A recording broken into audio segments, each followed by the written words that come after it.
on est autour de, disons, arrondi à 9 000 euros. Maintenant, ça c'est 9 000 euros, c'est ton bénéfice. C'est ce que tu reçois si on tient compte de l'inflation, 3% de taux d'inflation par an. Voilà. Et maintenant, si on considère donc les 25% de l'impôt sur le bénéfice, on sera à 25% de 9 000 euros, on est autour de 6 700 euros. On est autour de 6 750 euros. Donc tu as investi 10 000 euros en tenant compte de tous les éléments dont j'ai expliqué tout à l'heure. Si tu tiens compte de 4% par an, tu fais un bénéfice de 6 750 euros. Donc ton capital à la fin, si on tient compte de tout, si on tient compte de l'inflation, si on tient compte des impôts, tu auras un bénéfice de 6 750 euros. Donc on va mentionner ici en haut, en récapitulatif, pour les SCPI, on va mentionner ici que tu as investi 10 000 euros avec une rentabilité de 4% par an, avec un taux d'inflation, on va appeler ça comme ça, taux d'inflation de 3%, tu vas faire un bénéfice de 6 750 euros. 6 750 euros. Oui. Donc, on va encadrer ça. 6 750 euros. Et ici, si on tient compte du fait que, voilà, donc voilà, c'est en 30 ans, en tenant compte que tu as réinvesti tes bénéfices. Tu as réinvesti tes bénéfices. Voilà, ce montant est important pour le calculer dans la suite.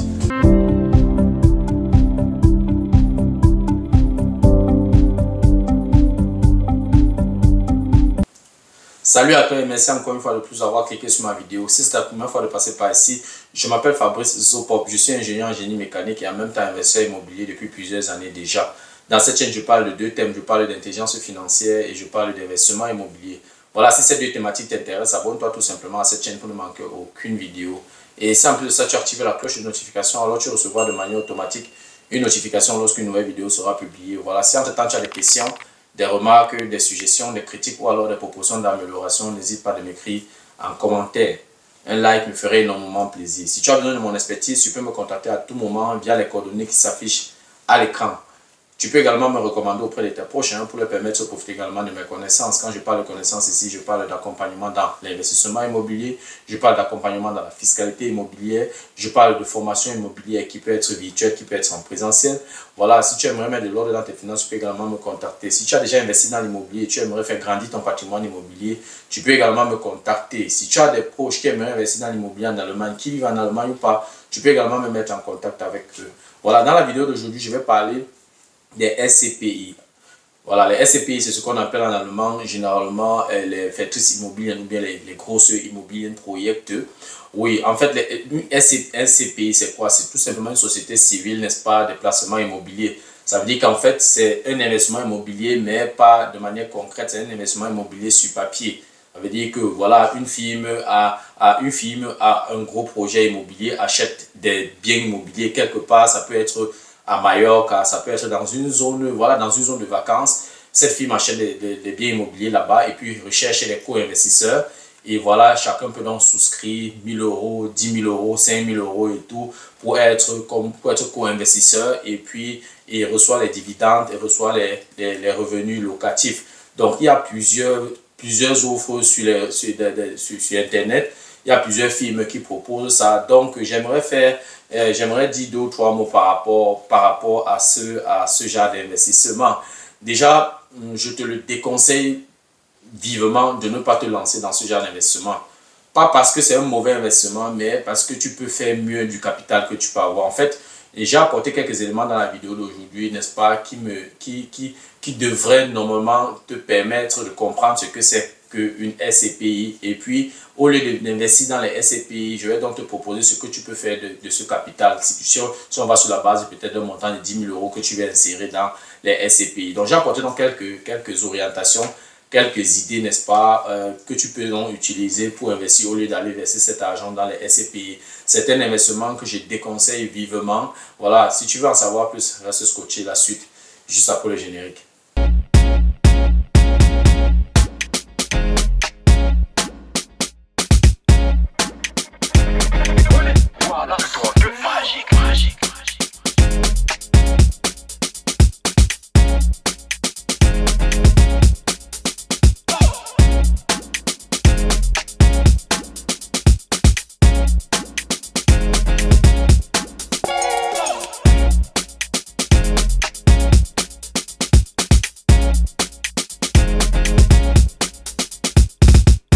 Voilà, il y a quelques jours, j'ai abordé la première partie de cette thématique que je trouve très intéressante.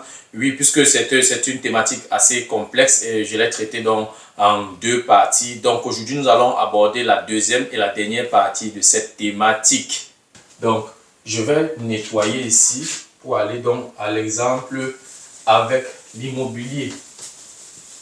Donc, on va nettoyer rapidement. Voilà. Maintenant, au lieu d'investir dans les SCPI, je te conseillerais donc d'investir, d'acheter un simple bien immobilier, c'est-à-dire que tu vois un bien immobilier qui coûte 100 000 euros et avec 10 000 euros, 10 000 euros c'est suffisant comme les frais supplémentaires pour l'acquisition, c'est un peu comme ton apport personnel que tu poses sur la table et la banque t'accompagne pour l'achat de ce bien immobilier. Le bien donc coûte, on va écrire ici exemple, le bien coûte 100 000 euros que tu achètes de manière concrète. Tu achètes et puis le bien coûte 100 000 euros, j'ai dit, le prix d'achat et après ça PA, c'est 100 000 euros. Ok, voilà. Ton apport personnel, j'ai dit tout à l'heure, c'est exactement les 10 000 euros que tu as aussi inséré là-bas dans tes SCPI pour que la comparaison soit faite. Et le loyer de cet appartement, c'est 500 euros par mois. Oui, j'essaie d'idéaliser, ça peut être moins, mais j'ai fait ça pour que le calcul soit facile. Et tu as pris un crédit à la banque t'a octroyé un crédit à 100%, c'est-à-dire qu'ils ont financé le prix d'achat à 100%. Donc, je vais mettre le taux d'intérêt à 4% et le taux de remboursement à 2%. OK. Après 10 ans, on va supposer que tu as fait le bien, tu le maintiens pendant 30 ans, parce que si on parle de 30 ans, j'ai tenu compte de 30 ans ici, aussi qui tenu compte de 30 ans ici. Quand tu as acheté le bien au départ, voilà, le loyer que tu recevais ne suffisait pas pour rembourser, la mensualité. Après 10 ans, on suppose que le loyer après 10 ans, c'est 500 euros. Et 500 euros comme ça, c'est suffisant pour payer la mensualité parce que la mensualité sera ici 6% de 10 000 euros, c'est 6 000 euros divisé par 12, ça fait 500 euros. Donc là, le loyer sera suffisant, n'est-ce pas, pour rembourser la mensualité à la banque. Donc pendant 20 ans, ça veut dire que tu conserves le bien pendant 30 ans. Les 10 premières années, c'était d'abord pour augmenter le loyer, si bien que le loyer suffise pour payer la mensualité. Après 10 ans, donc, le loyer de 500 euros est exactement égal à la mensualité, comme j'ai mentionné ici. Et pendant 20 ans, tu as fait 6 augmentations.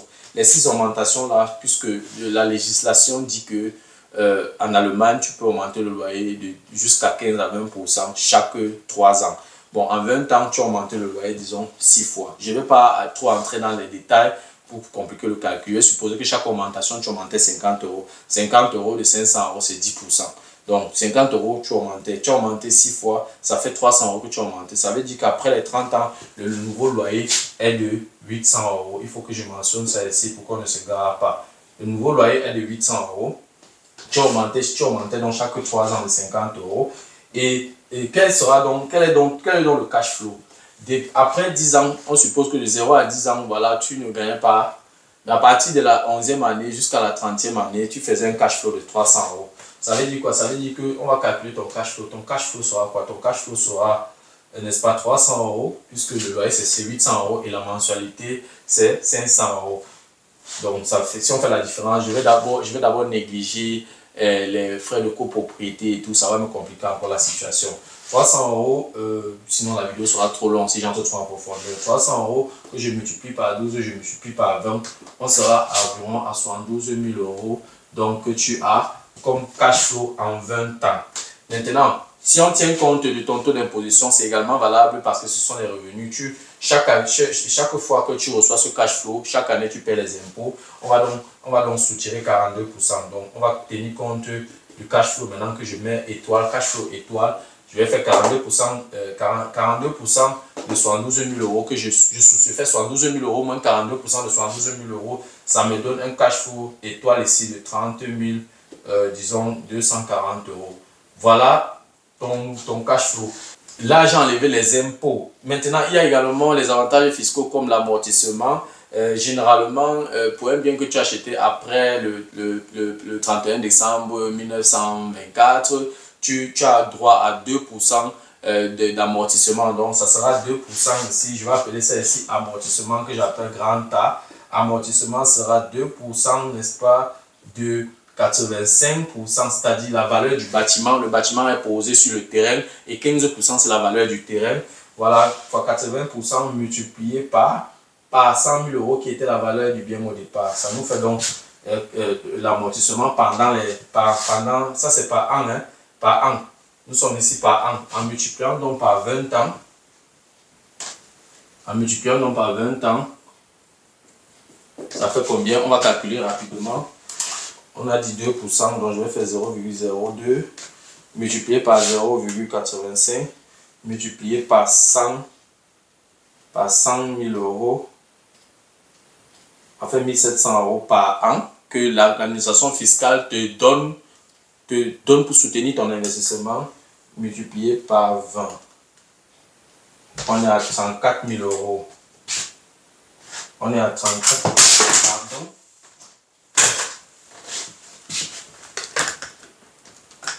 Non, attention, ce n'est pas par 20, c'est par 30. Pardon. C'est par 30. Puisque on a tenu compte de 30 ans. Et dès la première année, l'administration fiscale te soutient déjà. On a dit tout à l'heure 0,02 multiplié par 0,85 multiplié par 100 000. Et puis qu'on va multiplier par 30. On a 51 000 euros pendant ces 30 ans. Voilà ce que l'administration fiscale te donne pendant les 30 ans pour te soutenir dans ton investissement en tant qu'avantages fiscaux. On va conserver donc. On était déjà ici là tout à l'heure. Je vais souligner ça. On avait ce cash flow-ci. Le cash flow étoile 30 240 euros.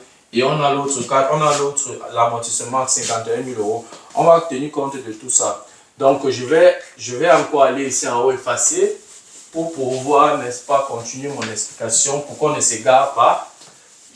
Vraiment, si quelqu'un m'a pris au milieu de la vidéo, il ne va pas se retrouver parce que cette vidéo est très pédagogique. Et c'est pour ça qu'elle est un peu longue. Vous allez m'excuser. Il fallait que j'entre vraiment dans les détails. Oui, on était donc au niveau de l'amortissement. Maintenant, qu'est-ce qu'on a en tout? Si on tient compte du cash flow étoile qu'on additionne avec l'amortissement, on sera donc à 51 000 euros plus 30 000 euros. Je vais négliger les 240 euros. On sera à 81 000 euros. Donc, ça c'est ton cash flow étoile plus ton amortissement. Maintenant, si tu veux vendre le bien, on va mettre ici vente du bien. Vente du bien. Qu'est-ce qui se passe lorsque tu vends le bien? Oui, voilà, pendant les 30 ans, je ne vais pas trop entrer dans les détails. Normalement, après 10 ans, un bien que tu prends bien soin d'un bien, normalement, après 10 ans, ça devait prendre au moins 20% de valeur. Mais on va faire simple. Pendant les 30 ans, le bien a pris 40% de valeur. Ça veut dire que le bien après 30 ans, le bien coûte maintenant 140 000 euros. C'était d'abord 100 000 euros. Ça a pris 40%, ça a augmenté de 40%, on a 140 000 euros. Maintenant, on va donc calculer la plus-value. Je vais mettre ça en l'air parce que c'est quelque chose de positif. Je vais mettre ici donc ta plus-value. Ta plus-value sera quoi? Ta plus-value sera donc les 81 000 euros plus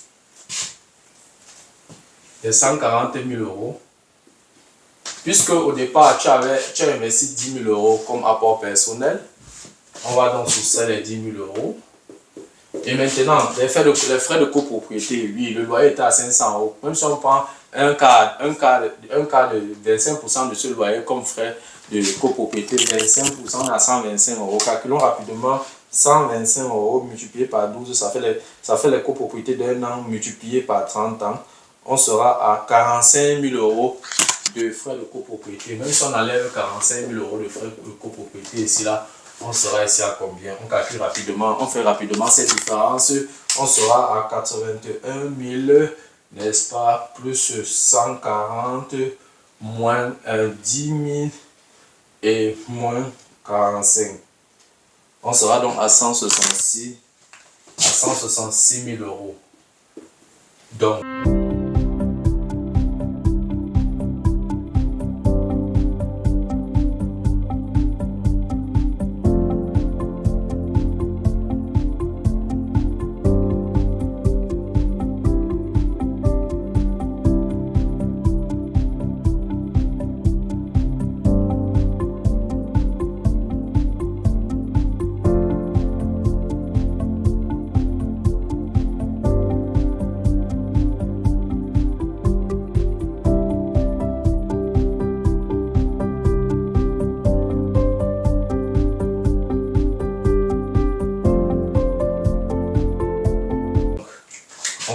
très vite que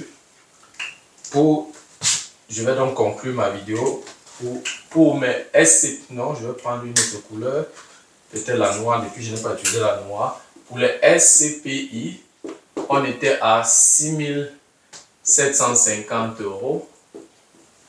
Oui, 6 750 € parce qu'on a investi 10 000 € et on a investi une seule fois, on n'a pas investi chaque mois. Parce que dans les SCPI, ici, tu peux également décider de dire que ok, j'ai un capital de départ, mais tous les années, je peux encore augmenter mon investissement. Là, ça dépend de toi. Mais je n'ai pas tenu compte de ça. J'ai juste tenu compte du capital de départ. Voilà, et je suis tenu compte de ça dans le calcul des intérêts composés. Et pour l'immobilier, donc normalement, lorsque tu vends, tu seras à, ça c'est le bénéfice. Donc il faut faire attention, il faut ajouter les 10 000 €. Oui, parce que les 10 000 € ne sont pas partis. Les 10 000 €, ce n'est pas une dépense. Les 10 000 €, lorsque on suppose que tu as aussi vendu, ta part. Donc, on va mettre ici 10 plus 10 000 € ici. On sera donc à 16 750 €. Ici aussi, on a vendu, on sera à 166 000 €. Donc, on a entre les deux un facteur 10. Donc, je peux dire avec autorité qu'entre les SCPI et un investissement immobilier normal, on a un facteur 10. Donc, voilà à peu près, je vais dire, j'ai également simplifié beaucoup de choses. Donc, en investissant directement dans l'immobilier, tu fais un bénéfice, tu as un bénéfice de 166 000 € lorsque tu as vendu le bien et l'autre tu as 16 750 €. Donc on peut dire qu'il n'y a vraiment pas match. Ça ne sert à rien de te lancer dans ces SCPI là. Oui, comme j'ai dit, si tu as de l'argent qui est placé là et tu ne sais pas ce que tu veux faire avec, oui, tu peux le faire, tu peux investir comme ça.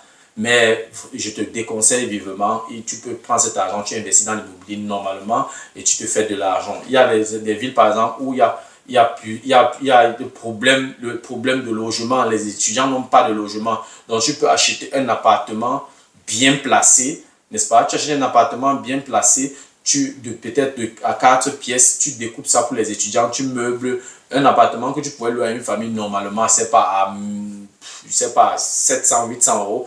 Et tu donnes ça aux étudiants, à 4 étudiants, et tu prends 1200, 1400, 1500 €. C'est possible. Donc voilà, au lieu de te lancer dans les SCPI, mieux tu prends cet argent-là, tu mets l'argent de côté, 10 000, 15 000 €, tu te lances, tu achètes un bien. Et puis voilà, et en plus tu investis dans quelque chose de palpable que tu peux toucher. Tu investis dans, je vais dire ça comment, tu investis dans quelque chose de concret. Parce que moi, je suis quelqu'un du terrain.